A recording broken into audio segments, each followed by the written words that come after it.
Nous allons lire un texte. Le texte de Matthieu 13 à partir du verset 53. Je te laisse une petite minute pour prendre ta Bible pour que tu puisses aussi suivre avec moi. Ready? On peut commencer? Ok, on y va. Donc c'est à partir du verset 53. Quand Jésus eut fini de raconter ses paraboles, il partit de là et se rendit dans la ville où il avait grandi.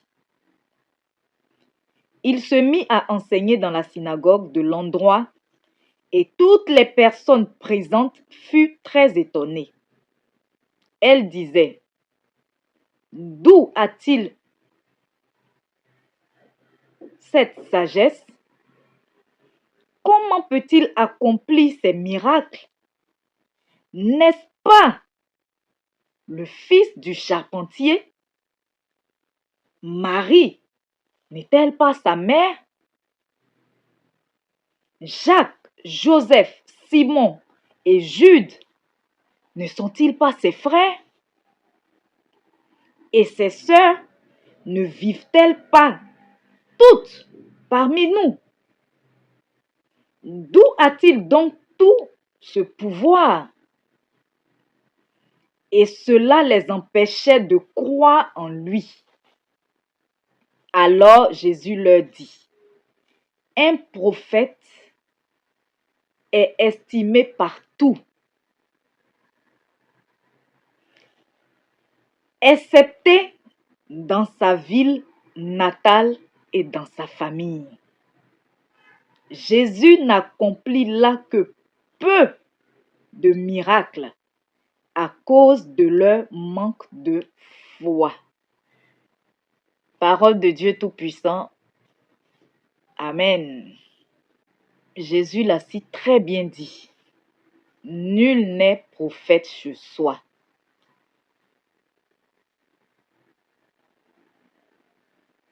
Et ce n'était pas seulement au temps de Jésus, parce que même de nos jours, nous le constatons. Nous constatons que les personnes qui t'ont connu par le passé ou les personnes qui te connaissent, lorsqu'elles te voient faire des choses différentes, des choses pour lesquelles elles applaudiraient des personnes qu'elles ne connaissent pas, dont elles ne connaissent ni d'Adam ni d'Ève, dont elles ne connaissent pas le passé, ni même le présent, ni le quotidien, ni rien, mais sont prêtes à mettre la main au feu pour qualifier ces personnes. Quand il s'agit des personnes même qu'elles connaissent, elles, qu'est-ce que je pourrais dire? Elles ont des comportements différents, on dirait, contraires. C'est ainsi que tu verras des personnes te voir. Je prends par exemple mon cas. Il y a des personnes qui m'ont connu par le passé, qui par exemple me verront faire ce genre de choses que je suis en train de faire actuellement, vraiment contraire à la personne que j'étais avant, ou des personnes qui me connaissent même aujourd'hui, mais parce qu'elles me connaissent, donc elles ne sont pas prêtes à accepter ou à croire en ce que je fais.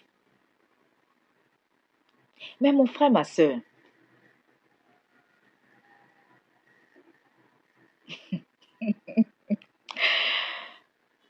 rions un peu, pause publicitaire, on va rire un peu.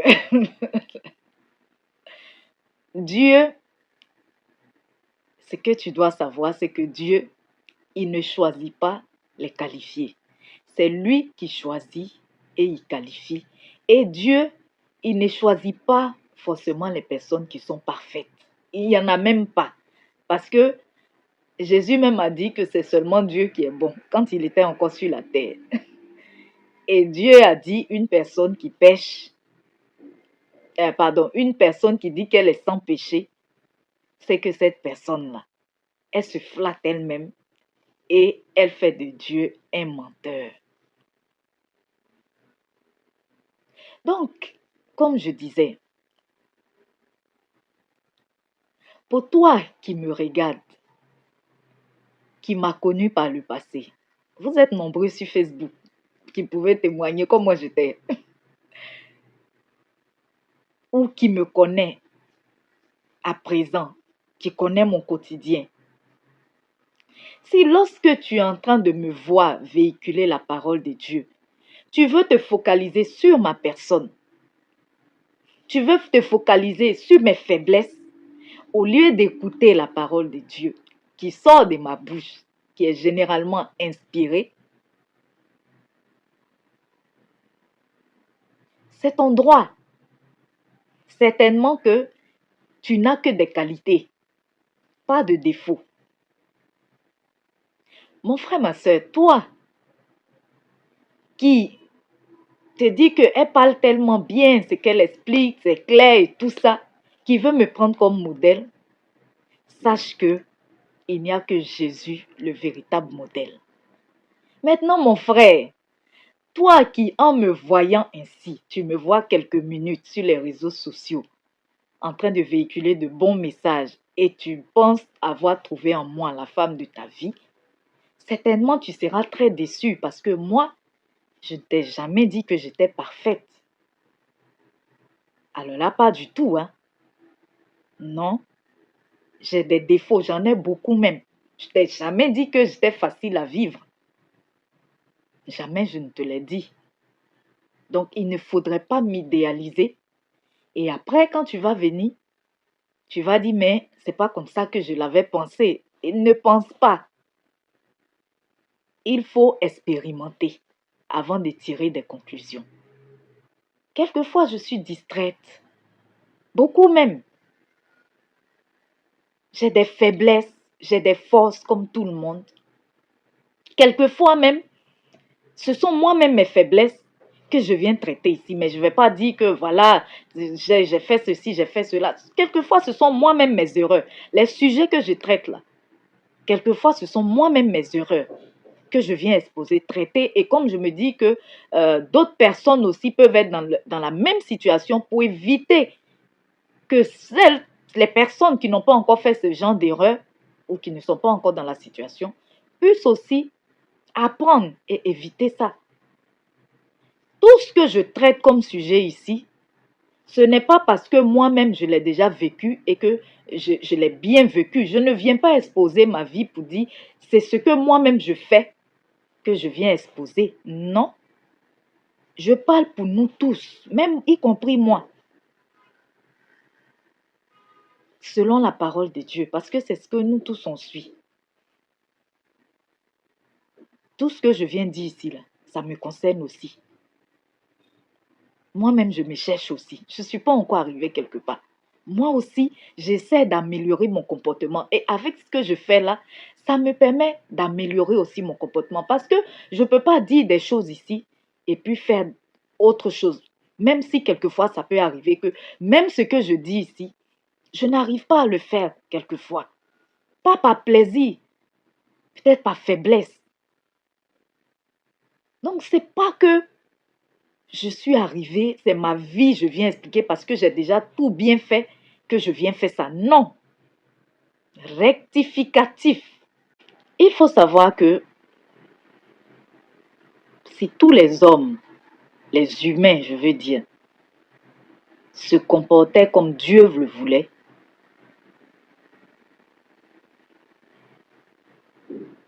que serait venu chercher Jésus sur la terre?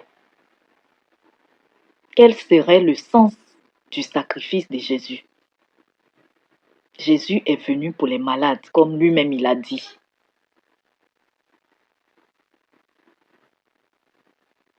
Il est venu pour que nous puissions suivre la voie qu'il nous a montrée. Donc, ce n'est pas parce qu'une personne parle de Dieu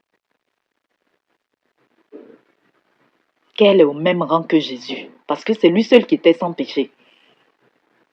Mais malgré ça encore, il dit que c'est Dieu qui était bon. C'est Dieu seul qui est bon. Quand il était sur la terre, bien sûr.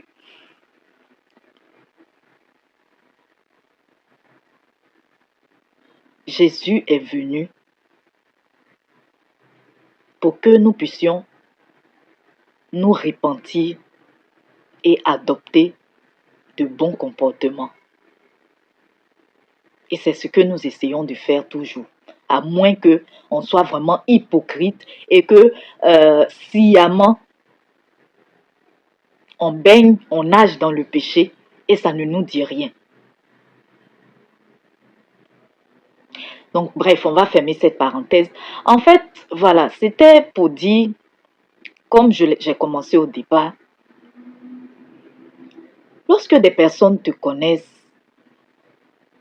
lorsque tes proches en fait, on a constaté ce qu'on constate, c'est que lorsque tu fais une chose, c'est certainement des personnes lointaines qui ne te connaissent pas, qui vont te soutenir, qui vont même plus te soutenir que tes proches, que ta propre famille.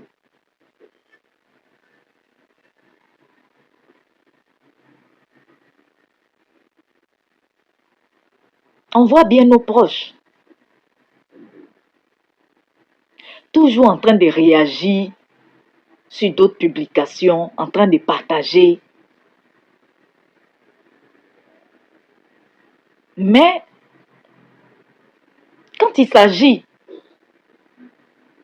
de leurs propres parents ou de leurs proches, parce que certainement ils connaissent la personne, donc on est indifférent ou je ne sais pas quoi dire. Je profite déjà pour remercier ma grande sœur Noël qui vraiment me soutient, qui partage, qui réagit. J'ai ma grande sœur Clarisse aussi qui réagit souvent. Et ma belle-sœur Chou aussi, bon, elle, elle a commencé. En tout cas, pour toutes les personnes, mon frère aussi, Franck, voilà, qui me dit qu'il partage aussi souvent.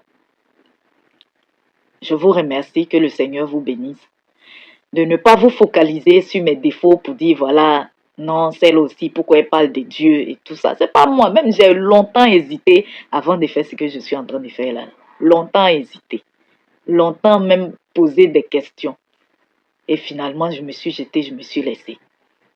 Même Moïse, que Dieu avait choisi pour conduire tout un peuple. Moïse, il était nerveux. Hein? Vous pensez que pourquoi Dieu n'a pas choisi Aaron? Apparemment, Aaron, il était plus calme. Pourquoi il a choisi Moïse? Regardez comment Jean-Baptiste il parlait aux gens. On dit qu'il n'y a pas plus grand prophète. De tous les hommes qui sont nés d'une femme là, il n'y a pas plus grand prophète que Jean-Baptiste. Regardez comment il parlait aux gens. Jésus même on laisse. Non, mais je ne suis pas en train de dire, voilà, qu'on doit faire. Hein, mais c'est pour dire, en fait, ce qu'on doit comprendre. C'est que, tout en n'excusant pas des dérives, des mauvais comportements, mais c'est pour dire que, lorsqu'on écoute une personne, surtout quand on la connaît, parce que le problème, c'est surtout quand on connaît la personne, il faut plutôt écouter le message que la personne passe que de rester figé sur la personne parce qu'on risque, de rater quelque chose que Dieu voulait nous envoyer par cette personne-là. Jésus même pouvait le dire au peuple. Écoutez les pharisiens, ce qu'ils vous prêchent, ce qu'ils vous enseignent. Écoutez l'enseignement, mais ne faites pas comme eux. Donc si tu trouves que je ne suis pas digne, ou si tu trouves que oui, je ne suis pas digne de parler de Dieu ou je ne sais pas. Si tu trouves que, qu'est-ce que je veux dire, ça m'a échappé, bon, que je ne suis pas digne de parler de Dieu, au moins écoute le message et analyse selon la Bible pour voir si c'est nécessaire pour toi ou non, pour voir si au moins ce message-là, il est bon, il est bénéfique pour toi. Et ne fais pas comme moi, c'est simple. Ne te comporte pas comme moi. Au moins, tu auras gagné ton salut. Moi, je vais m'expliquer avec Dieu. C'est logique, non? Donc, c'est ça. Non, mais je parle même pour moi-même, hein, parce que effectivement, quand on connaît une personne, même moi aussi, je peux agir comme ça avec d'autres personnes aussi que je connais. Voilà. Je parle aussi de moi. Quand je dis que je parle, je m'inclus dedans. Je ne suis pas tout le temps en train d'indexer les autres. Quand je parle, c'est pour que moi-même je puisse suivre. Donc, c'était le message que je voulais passer. Évitons plutôt de plus croire aux personnes qu'on ne connaît pas qu'aux personnes qu'on connaît parce qu'on se dit que on se dit que rien ne pourra venir de bon de ces personnes-là, surtout quand on a connu leur passé ou bien quand on connaît leur présent, on a l'habitude de les côtoyer. C'est comme ça la familiarité quelquefois, ça fait disparaître même quelquefois le manque de respect, le manque de considération, le manque de confiance. On se dit oh, c'est là que je vois ici. Regardez comment les gens disaient. Pourtant si c'était une personne, vous voyez Jésus, il a fait des miracles ailleurs où on ne le connaît pas, où il n'a pas grandi. Il a fait plein de miracles. Mais où il est venu, où il a grandi là, chez lui là. On dit mais lui là, c'est pas le fils du menuisier là. C'est pas Marie sa maman. Mais tout ce mec, comment lui il peut faire des trucs? Oh, ça là, si c'est à notre temps actuel, les gens vont dire oh, vous connaissez pas les gens quand ils ont échoué à l'école là. Il y a quelqu'un, si elle écoute cette vidéo-là, si la personne écoute cette vidéo, elle va se reconnaître. Quand les gens échouent à l'école, là, c'est là qu'ils disent qu'elles vont être pasteurs. Non, hein, de nos jours, là. Il y a des pasteurs même qui ont plus de diplômes même que ceux qui ne sont pas pasteurs. Des pasteurs qui ont des entreprises. C'est vrai qu'il y a des paresseux, des fainéants, effectivement, qui lorsqu'elles ont échoué dans la vie, elles viennent pour dire maintenant je suis prophète, je suis pasteur, je suis évangéliste. Mais il y a des personnes même qui ont l'appel de Dieu. Et nous avons constaté donc que dans sa patrie, Jésus n'a pas pu faire beaucoup de miracles comme il a fait ailleurs où les personnes ne le connaissaient pas. Parce que ces personnes, vu qu'elles ne le connaissaient pas, elles ont eu un prophète, elles ont eu, je ne sais pas, un faiseur de miracles. Elles ont cru. Elles ont placé leur foi. Et elles ont eu ce qu'elles devaient avoir. Mais dans sa patrie, eux, ils se sont focalisés sur Jésus, sur la personne de Jésus. Au lieu de se focaliser sur ce que Dieu peut faire par Jésus. Et c'est ce que certaines personnes aujourd'hui, elles vont me voir parler. C'est là, oh, c'est pas avec celle on gazait ensemble là. C'est pas, oh, c'est là. C'est pas celle-là. Chacun va dire pour lui. Celle-là que tu as connue là, ce n'est plus la même personne. Celle-là, elle n'est plus la même personne que tu as connue avant. Celle-là, elle est aujourd'hui une nouvelle créature. Les choses anciennes sont passées. C'est derrière. Allez là, c'est Jésus qui est bon. Alors mon frère, ma soeur, soutenons nos proches. Peu importe, que ce soit dans la religion, dans la spiritualité, dans les entreprises. Oui, parce que c'est aussi ça, hein, je ne parle pas seulement là, j'ai plus misé sur le cas de la religion, mais je parle de tout en général parce qu'il y en a qui voient bien leurs proches en train de vendre quelque chose, mais elles vont laisser ça pour aller acheter ailleurs chez la personne même qu'elle ne connaît pas, pour aller soutenir une personne qu'elle ne connaît pas, alors que ton proche fait la même chose. Alors que tu peux trouver des clients à ton proche. Alors que tu peux partager ses publications de l'activité que la personne fait pour toucher plus de personnes, pour lui envoyer des clients. Mais non, on est plus prompt à partager pour les autres, les personnes même qu'on ne connaît pas, à réagir sur les autres publications. Mais pour ce qui concerne les personnes de nos familles, nos amis, nos proches, on ignore. Mais je sais que tu ne vas pas ignorer. Parce que tu as compris cette publication. Parce que je vous l'ai dit, tu as compris ce message. Voilà. Je sais que tu vas partager cette vidéo. Je te remercie d'avance et que le Seigneur te bénisse abondamment.